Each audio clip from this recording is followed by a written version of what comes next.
Est-ce que M. Baouri est dans la salle? Vous êtes libre de vous asseoir ou de vous tenir debout. Vous voulez parler dans quelle langue, s'il vous plaît? En français, s'il vous plaît. Quel est votre nom? Ba Amadou Ouri. Vous avez dit Amadou Ouri Ba. Ba, le Amadou Ouri, c'est le deux prénoms, et Ba est le nom. Votre âge? Né en 1958. Où? À Pita. Quelle est votre profession? Ancien cadre de banque. Ancien cadre? De banque. De banque. Où vous êtes domicilié? À Lambangui, Wareya. Monsieur Ba, expliquez au tribunal ce que vous savez dans cette affaire. Merci. D'abord, permettez-moi de remercier Dieu d'être là devant vous pour dire ma part de vérité par rapport à des événements que je considère comme étant des événements tragiques mais fondateurs d'une république et d'une démocratie en Guinée. Aujourd'hui, plus de 13 ans après, c'est l'occasion de rendre hommage à tous ceux et à toutes celles qui ont contribué à cette lutte pour la démocratie et qui ne sont pas là aujourd'hui. Je pense plus particulièrement au porte-parole des forces vives de l'époque, le doyen Jean-Marie Doré, paix à son âme. Il y a d'autres qui, au cours de ces 13 longues années d'attente, n'ont pas pu être là aujourd'hui puisque, entre-temps, ils ont été rappelés à Dieu.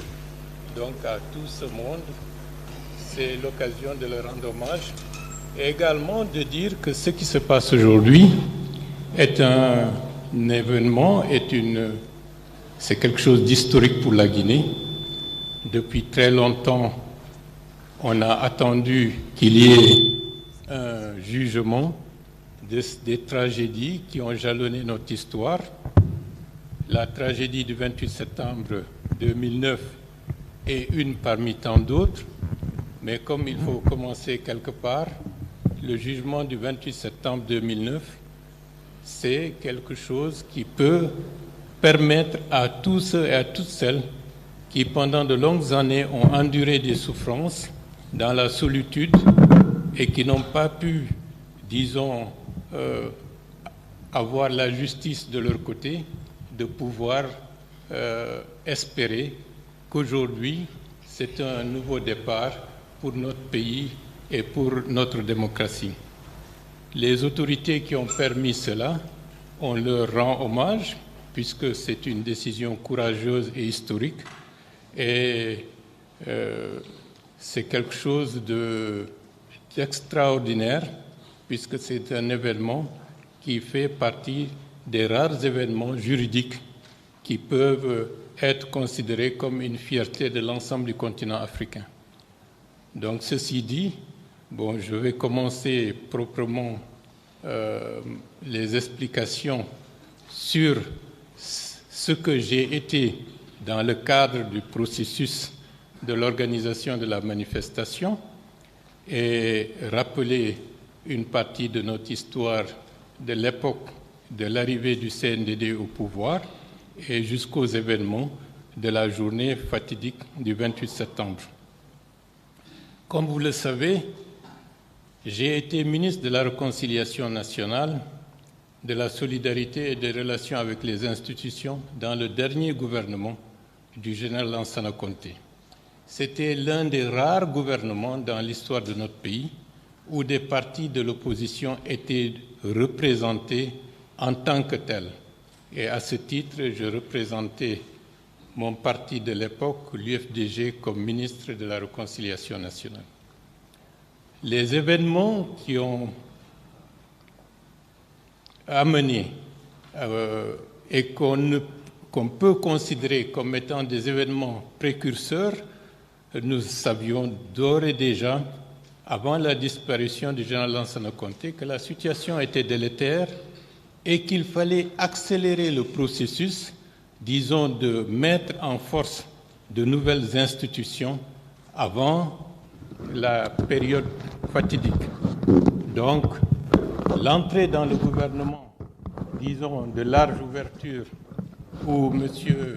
Ahmed Tidiane Souaré était Premier ministre, était conditionnée à deux aspects principalement, c'est-à-dire accélérer l'organisation des législatives à l'époque, puisque c'était ça qui était la ligne de mire, parce que nous pensions qu'il fallait remettre en force des institutions crédibles pendant que le général Lansana Conté était dans une phase terminale assez prononcée.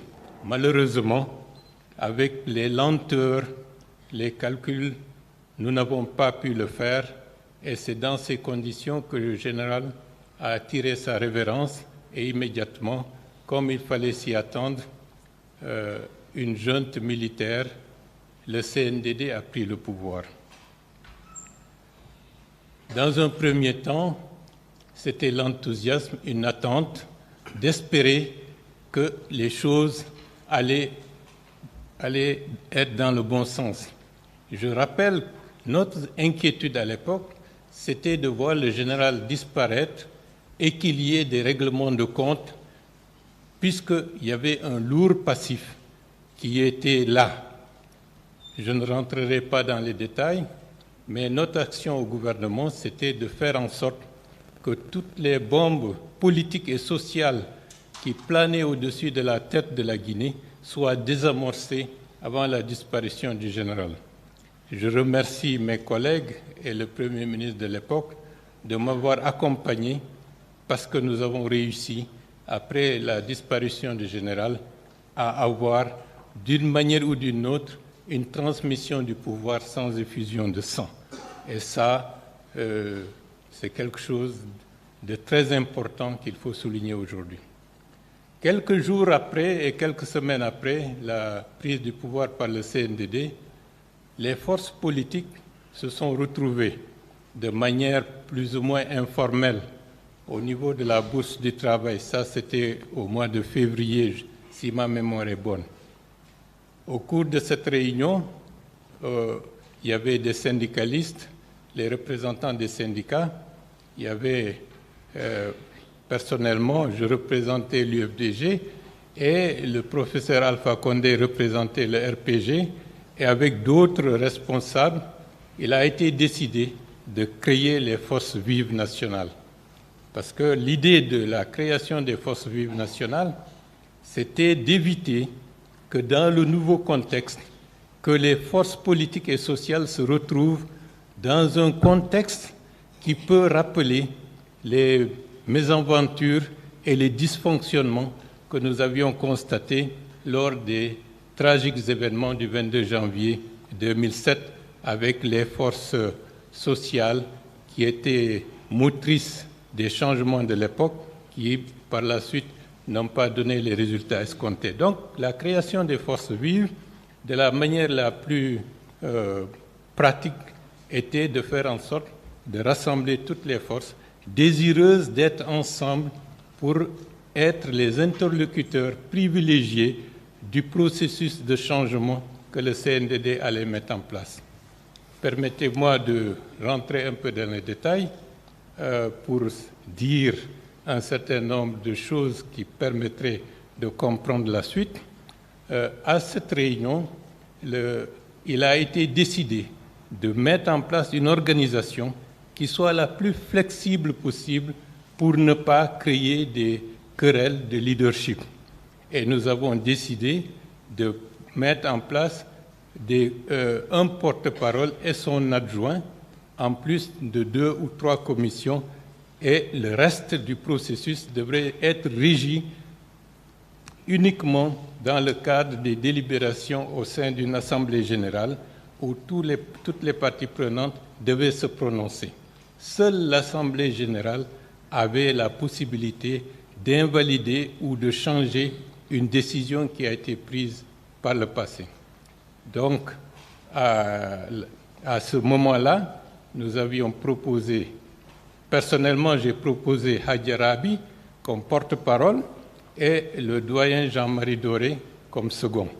Le professeur Alpha Condé, pour lui, il proposait notre regretté ami et camarade, Elhadj Ibrahima Fofana, qui n'est plus de ce monde aujourd'hui, comme porte-parole. Nous avons argué le rôle que la syndicaliste avait joué lors des événements de 2005-2006, et le fait que ce soit aussi une dame sont des éléments suffisants pour la mettre en avant, tout en précisant à Adji Raby d'être disponible et toujours disponible au cas où les forces vives souhaitaient et espéraient que sa présence aurait pu nous faire avancer. Le doyen Jean-Marie était à côté comme étant le second qui devrait épauler Adji Raby dans ça.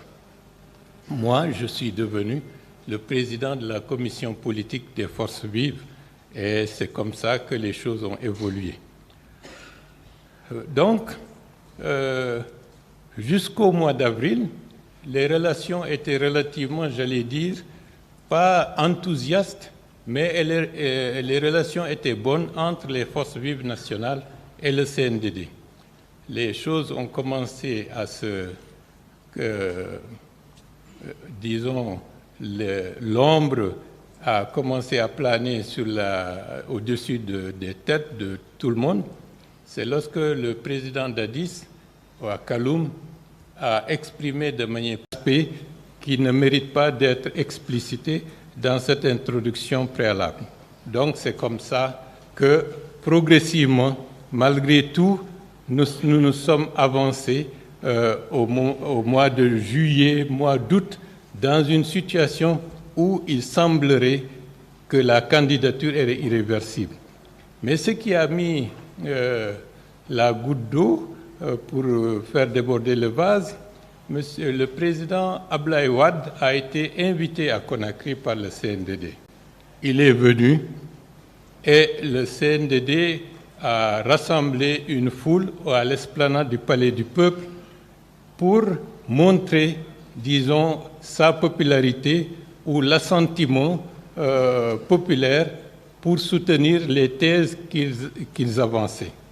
Et à ce moment-là, au haut de l'esplanade du Palais du Peuple, le président Wade a déclaré je vois cette foule, je vois que le CNDD est populaire et je ne manquerai pas de prendre les photos, la vidéo de ce monde et je vais le montrer à mes pairs de l'Union africaine pour expliquer, disons, le soutien que le CNDD bénéficie au niveau de la population.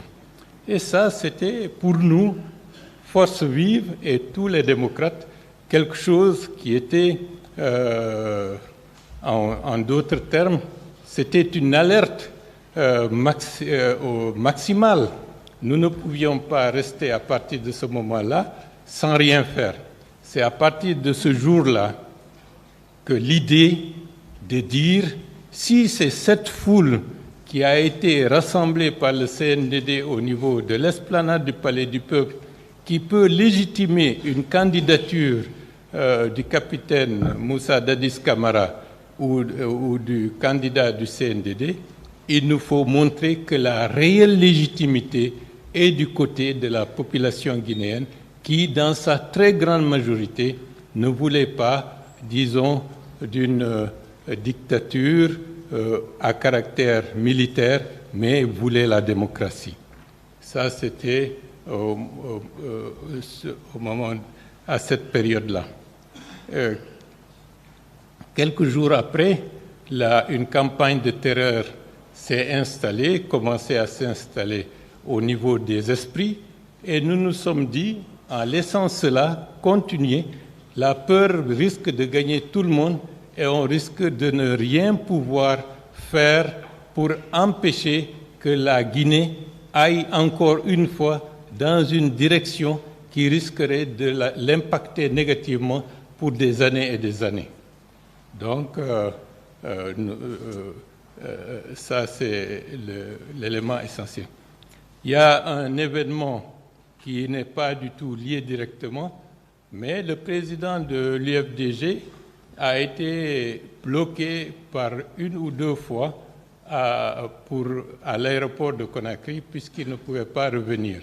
Et même un avion on lui avait interdit l'atterrissage pour l'empêcher de rentrer à Conakry. Au niveau c'est au niveau de l'IFDG simplement, nous nous sommes dit, si rien n'est fait pour contrebalancer la campagne de terreur, la Guinée risque de sombrer. Et malgré les réticences de certains des membres de la direction, nous avons pris la décision d'accueillir le président de l'IFDG à sa descente d'avion quelques jours après. Et cela a permis de désamorcer la campagne de terreur qui s'instaurait. Et cet accueil qui a été organisé de manière impromptue et de manière, j'allais dire, sur le vif, a rassemblé du monde et nous l'avons ramené jusqu'au niveau du siège de l'IFDG à Hamdallah. Mais tout ça s'est passé dans le calme et la sérénité. Et au niveau des hauteurs de Bambeto, nous avons été escortés à partir de ce moment-là par le commandant Thieboro qui était venu et a encadré la foule jusqu'au niveau du siège de l'IFDG.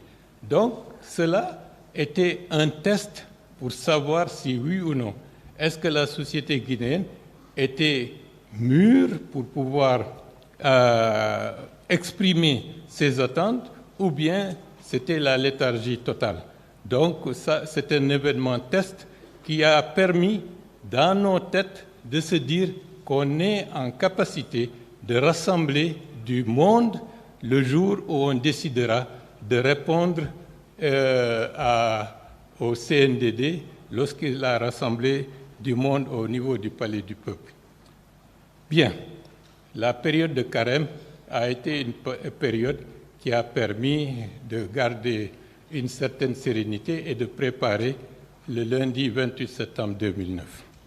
Bien, permettez-moi de boire un... Allez-y.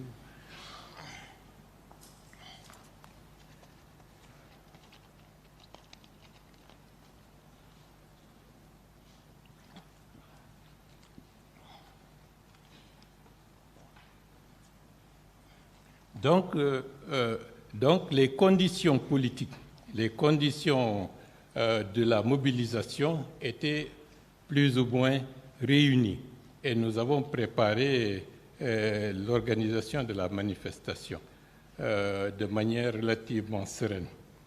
Bien, qu'est-ce que je peux dire à ce niveau-là?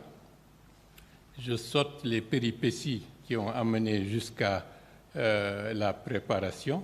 Mais l'ensemble des forces vives étaient préparées à participer.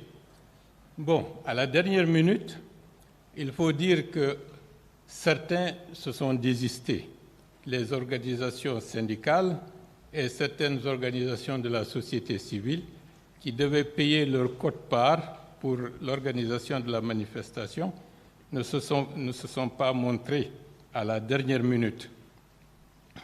En parenthèse, cela n'a pas empêché les leaders de ces organisations à être les ministres des forces vives par la suite. Mais ça n'a pas tellement d'importance par rapport à l'objet de cette déclaration. Donc, j'en viens un peu avant, parce que j'ai entendu beaucoup de choses concernant la participation, oui ou non, de certains responsables à l'organisation du 28 septembre 2009. Je dois préciser que nous avions expressément indiqué que tous les premiers responsables de toutes les formations politiques, principalement, devaient être à Conakry pour participer à cette manifestation.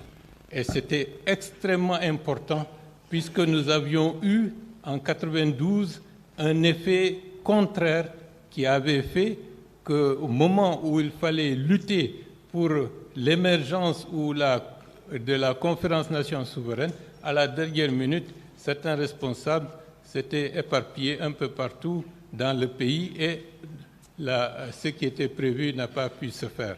Bref, donc nous tenions à ce que tous les premiers responsables soient au Conakry. Lorsque j'ai constaté que le président Alpha Condé n'était pas présent, j'ai appelé M. Diané, qui était le secrétaire permanent du RPG, pour lui demander est-ce que oui ou non le président du RPG sera à Conakry. Il dit qu'il est aux États-Unis, il assiste comme observateur à l'Assemblée générale des Nations unies qui intervient très souvent au courant du mois de septembre. Alors je lui ai dit, il faut dire à M. Alpha Condé de manière solennelle de faire une déclaration sur les ondes pour exprimer la participation et la solidarité du RPG par rapport à la manifestation qui était projetée. C'est ce que le président Alpha Condé a fait sur les ondes de RFI, je crois le dimanche matin, si ma mémoire est bonne. Mais cette déclaration a été faite pour exprimer la solidarité et la participation du RPG à la manifestation du 28 septembre 2009. Donc, sinon, tous les autres responsables étaient présents et il n'y a pas eu de doute sur cette question. Donc, la journée du matin, il pleuvait, il y avait une fine pluie et nous avions indiqué que nous devions nous retrouver chez le doyen Jean-Marie Doré dès la première heure. Ça, c'est un. Mais avant de rentrer dans les détails, je vais dire qu'est-ce qui était projeté. Pourquoi le 28 septembre? Le 28 septembre, ce n'était pas choisi fortuitement. C'était pour nous de rendre hommage à cette journée du 28 septembre 1958 où la Guinée a opté pour l'indépendance en disant non à la colonisation. Le 28 septembre 2009, de manière claire, nous voulions que le 28 septembre 2009 soit, disons, l'autre versant du 28 septembre 58, c'est-à-dire non à la dictature et oui à la démocratie. Et l'objectif, c'était pas de, comment on appelle ça, de sortir pour qu'il y ait des dégâts. Nous avions indiqué de manière formelle que ce sera une manifestation pacifique. Et nous avions interdit à tout le monde d'être muni de sachets ou quoi que ce soit qui aurait pu porter, qui aurait donné d'autres idées à certains qui croyaient que les gens transportaient soit des armes blanches ou autres. Donc tout le monde devait venir les mains nues aux abords du stade du 28 septembre. Aux abords du 28 septembre. Donc ça c'est. Et pourquoi le 28 septembre? Le 28 septembre 58, c'était un référendum. Les gens ont voté pour dire non à la colonisation. Le 28 septembre 2009, l'objet, c'était de montrer, suite à la déclaration du président Wade, que l'écrasante majorité de la population guinéenne ne voulait pas du tout d'une candidature militaire à la présidentielle et que les engagements qui ont été formulés devraient être respectés. Et donc, ce référendum, c'était par le nombre, par la présence et par la masse qui devrait venir de tous les côtés. Du côté de Kaloum, du côté de Matoto, de Madina, du côté de Ratoma, tout devait déferler pour se retrouver à l'esplanade du Palais du Peuple, à l'esplanade du 28 septembre, pour tenir un meeting à ce niveau-là. Bien entendu, nous avions envoyé des lettres d'information à la municipalité de Dixine le 23 septembre pour les informer de l'organisation de cette manifestation pacifique. Et ils nous ont répondu et une lettre analogue a été envoyée au ministère de la Jeunesse et des Sports, puisque l'esplanade du 28 septembre était une zone qui relevait des compétences de la direction du stade du 28 septembre.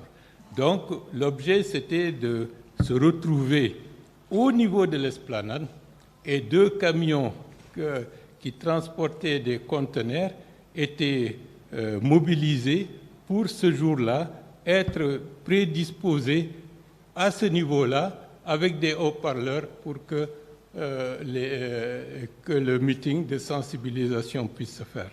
Mais malheureusement, nous n'avons pas pu, les camions sont venus tardivement, tellement la foule était compacte, ils n'ont pas pu se présenter. Bref, je reviens au départ. Donc, chez le doyen Jean-Marie Doré, nous nous sommes tous retrouvés à ce niveau-là le matin à partir de 8 heures. Et tout le monde était présent, sauf le président du RPG qui, pour les raisons que j'ai avancées tout à l'heure, n'était pas là. Et le doyen Jean-Marie Doré était un peu réticent pour aller au stade, parce que des confidences qui ont été formulées, il aurait reçu soit des menaces la nuit, et le président de l'UFR également a indiqué qu'il a reçu tardivement un coup de fil lui demandant de surseoir à la manifestation. Donc, il y avait des tractations pour savoir qu'est-ce qu'il faut faire. Quand j'ai constaté cela, en concertation avec d'autres responsables, nous nous sommes dit, puisque les leaders religieux, semble-t-il, devaient venir pour faire la médiation, pour ne pas rester dans la cour du doyen Jean-Marie Doré, alors que la foule était en train de s'amasser du côté aux alentours du stade un peu partout, nous avons dit, vaut mieux laisser le doyen Jean-Marie Doré avec 1 ou 2 personnes attendre l'arrivée des prélats et des religieux pour discuter. Nous, il faut qu'on sorte pour aller à la rencontre de la population. C'est ce qui a été fait. Arrivé au niveau de l'entrée de l'université Gamal Abdel Nasser, nous nous sommes rencontrés avec un cortège, un dispositif mis en place par le commandant Thiébrou. Et des pourparlers ont commencé pendant des minutes. Je ne peux pas dire combien de minutes ça a pris, mais nous avons fait durer le processus pour permettre à la grande foule qui devait déferler des collines de Ratoma pour que celle-ci puisse arriver. Et lorsque ces colonnes se sont présentées avec, disons, une foule extrêmement nombreuse, et le dispositif a sauté et sans concertation, nous nous sommes tous dirigés vers l'esplanade.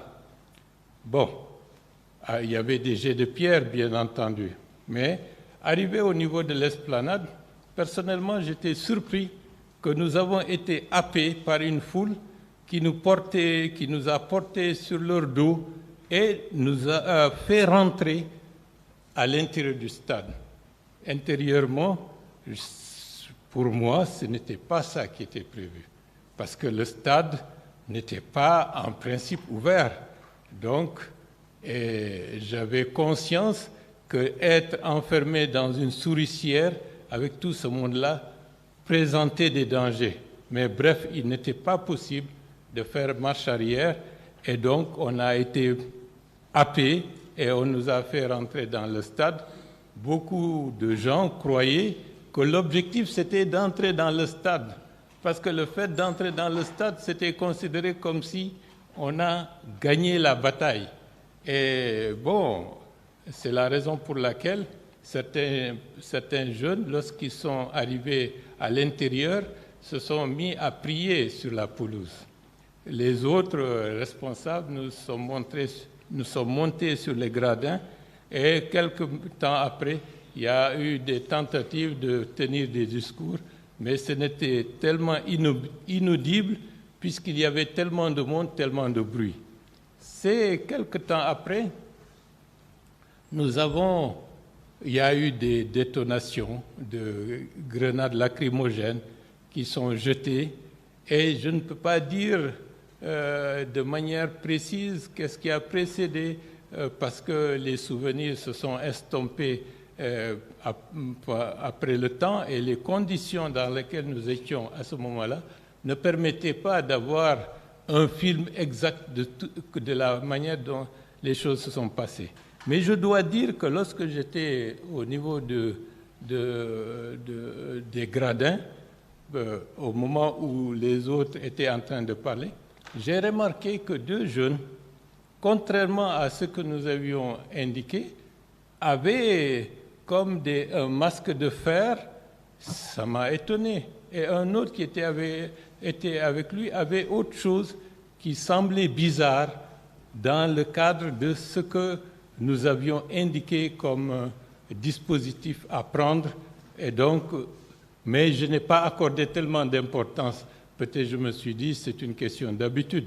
Mais ceci, ça m'a fait tiquer qu'il y a quelque chose qui est anormal avec ces deux jeunes. Je leur ai dit pourquoi vous amenez ça. Bon, ils n'ont pas répondu.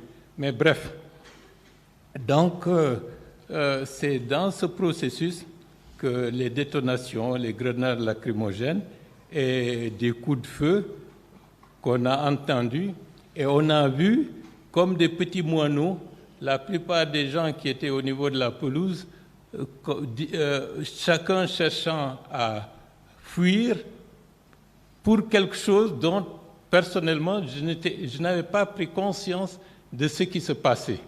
C'est dans ce cadre, quelque temps après, on a vu des militaires, principalement des bérets rouges, venir au niveau de là où les responsables étaient en face des responsables pour demander à ce qu'on descende. Intérieurement, j'ai dit, ils sont venus nous arrêter. Bon, ça ne m'a pas inquiété puisque je me suis dit, c'est dans l'ordre naturel des choses. Mais il y avait parmi eux des gens qui n'étaient pas du tout de la manière, leur habillement n'était pas conforme à l'habillement des forces de défense et de sécurité, parce que c'était bigarré, il y avait du tout. Et en descendant de la tribune à la queue-leu, bon, moi j'étais un peu derrière, j'ai vu Ella Selou qui était en maille avec un policier, puisque je peux l'appeler policier, qui était habillé tout en noir, qui avait un ceinturon, et une bataille s'est engagée. Bon, c'est au cours de la descente vers la pelouse que j'ai reçu un coup sur la tête. Ça m'a sonné, mais ça ne m'a pas déstabilisé. Donc nous avons été regroupés, et dans ce cadre, il y a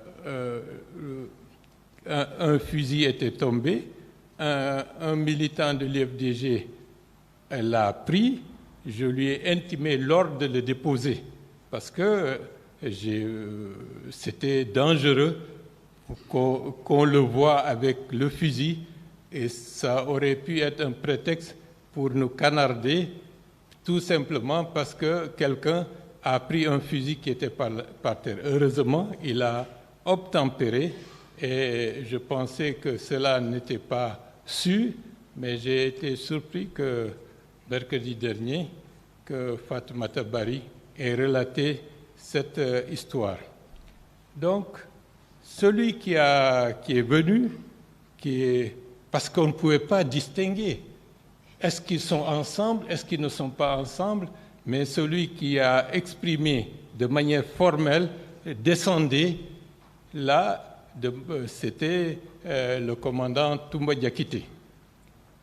Les coups pleuvaient, et je ne peux pas dire de manière précise ce qui s'est passé à côté de moi, puisque c'était une question de vie ou de mort et il fallait être lucide pour ne pas paniquer ou aller dans des directions qui n'étaient pas les bonnes. Monsieur Cellou Dalein Diallo avait reçu des coups et il était à terre. Bon, c'est un coup de fusil avait blessé son garde-corps. Lorsque le commandant Toumba amenait les autres leaders pour les faire sortir de la pelouse, pour les amener, le fait que M. Diallo Cellou était à terre, intérieurement, j'ai dit, je ne peux pas le laisser là. Et je remercie Dieu de m'avoir donné toute la lucidité, de n'avoir pas paniqué et de ne l'avoir pas abandonné au niveau de la pelouse. J'ai demandé à un de nos militants, Ablaye III, malgré le fait que ce dernier avait reçu un coup et que son bras était cassé, de m'aider à prendre Ella Cellou et de le sortir d'ici. L'autre équipe, avec les leaders, était déjà partie. Nous nous sommes retrouvés derrière et malgré les coups qui pleuvaient, nous avons réussi à le sortir de la pelouse et on était toujours à l'intérieur de l'espace du stade du 28 septembre, mais pas au niveau de la pelouse. On était poursuivis par des gars qui avaient des armes blanches et un qui avait vraiment un long bâton et qui était en train de vouloir nous assommer avec cela. Bien, c'est à ce moment-là que j'ai aperçu le colonel Thieboro qui entrait dans le stade, mais qui s'avançait tranquillement. Comme je le connais, et je lui ai fait signe, il est venu vers nous. Lorsqu'il est venu vers nous, ceux qui nous agressaient avaient cherché autre chose à faire. Et à ce moment-là, le colonel Thieboro a pris sa responsabilité en nous prenant en charge et il a ailé quelqu'un que je considère comme étant un des éléments garde-corps de M. Sidya Touré, de venir nous aider pour prendre M. Cellou Dalein Diallo et avec Ablaye III et pour qu'on puisse sortir du stade. C'est comme ça qu'on est sorti. Au moment où on sortait, il y avait un attroupement, disons des jeunes garçons, des jeunes étaient agglutinés un peu avant la sortie. Et l'image qui m'a le plus frappé, c'était le fait qu'un petit garçon a levé la main et il y avait un militaire qui avait un fusil et qui les mettait en joue. Je ne sais pas ce qu'ils sont devenus. Est-ce qu'ils ont réussi à sortir ou pas? Mais c'est l'image qui m'a le plus traumatisé par rapport aux événements du 28 septembre. Ce n'était pas une violence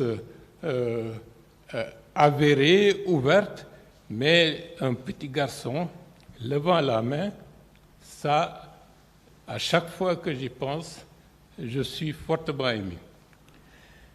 Ceci dit, on est sorti et on s'est retrouvé à l'esplanade pour aller vers la jupe du colonel Thieboro. J'ai vu au niveau de l'esplanade une femme qui se débattait et qui était entourée par des hommes en uniforme et qui était en train, disons, de vouloir lui tirer le pagne et de la mettre nue.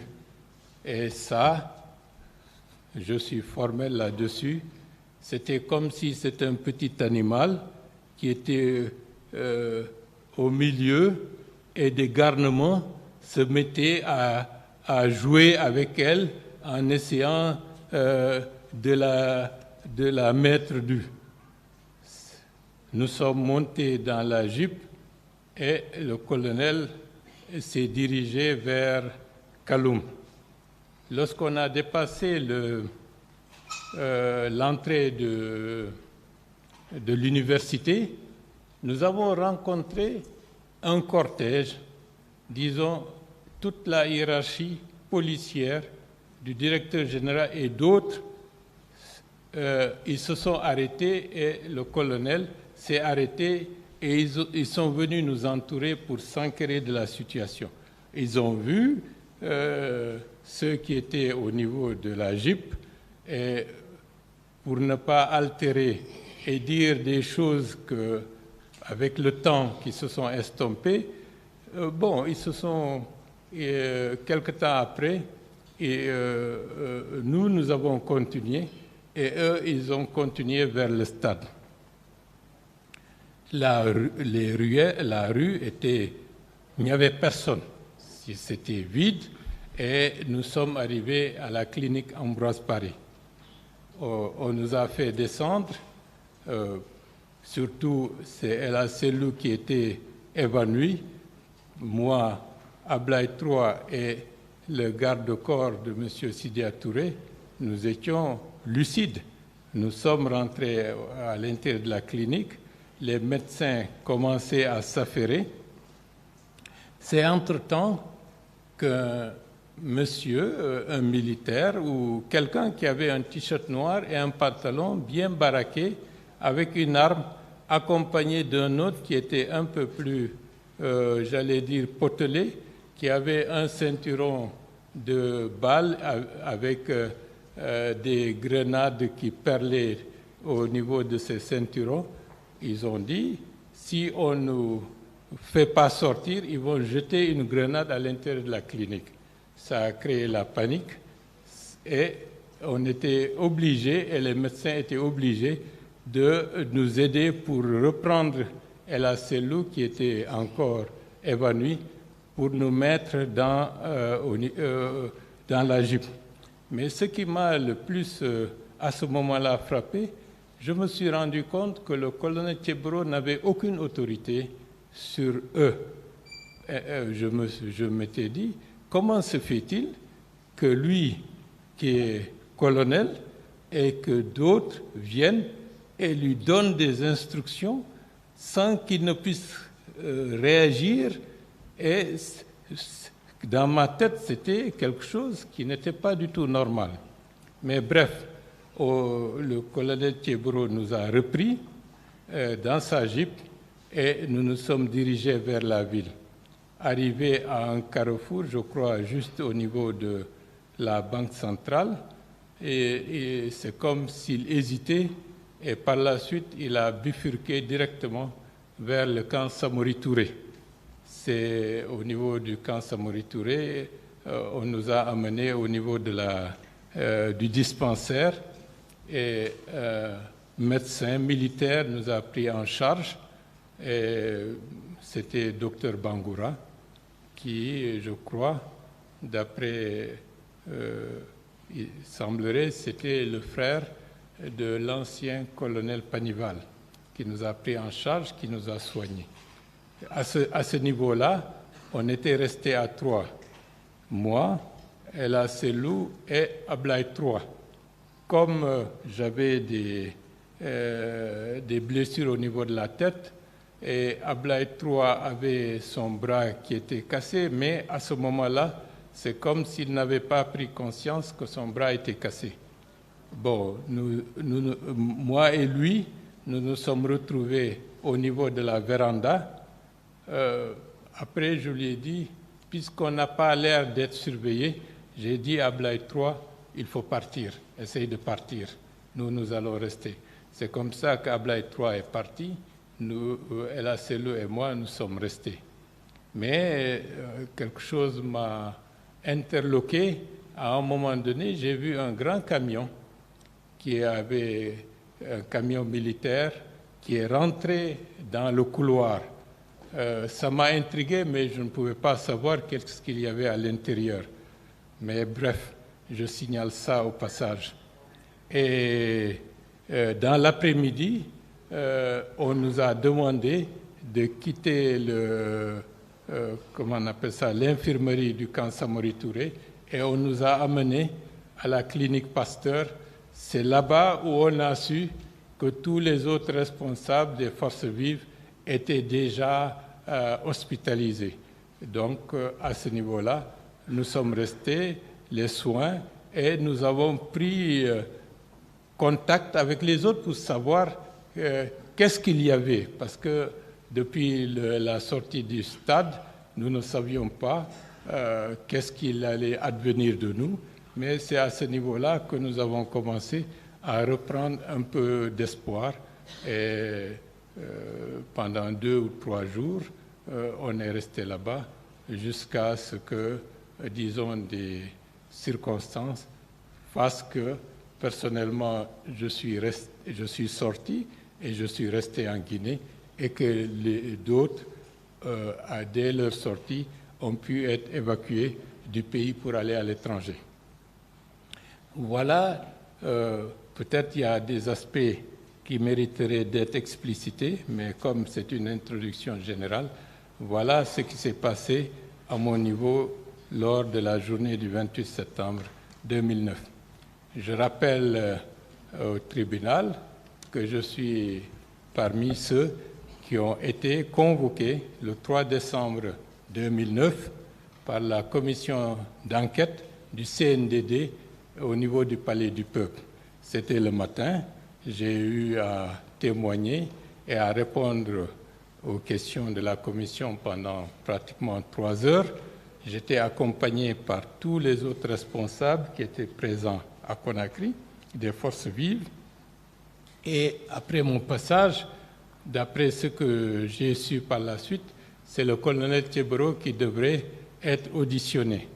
Et comme vous le savez, l'après-midi, il y a eu l'annonce d'une tentative d'assassinat sur le capitaine Dadis Camara et un autre cours de l'histoire de notre pays a commencé. Voilà à peu près ce que je peux dire de manière factuelle et de manière générale. Peut-être si vous me permettez de conclure, personnellement, je considère que la tragédie du 28 septembre 2009 est une tragédie parmi d'autres.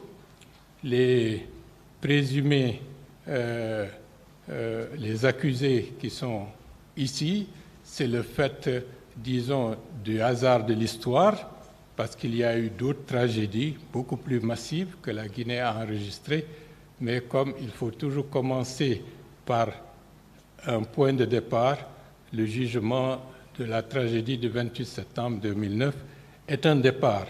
Cela n'occulte pas les anciennes responsabilités qui ont ensanglanté notre pays, et nous souhaitons que ce qui s'est passé soit perçu comme une forme, disons, de juger pour éviter les répétitions.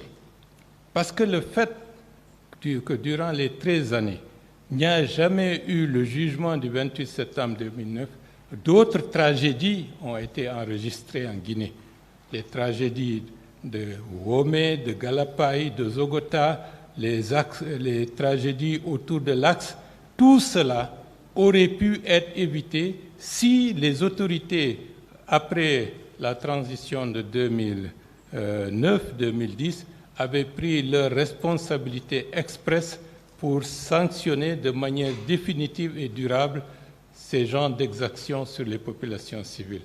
Mais on ne peut pas revenir en arrière, c'est notre histoire et il faut le prendre en compte pour nous permettre d'envisager un autre cours, un autre avenir où ces genres de situations ne pourront pas se répéter.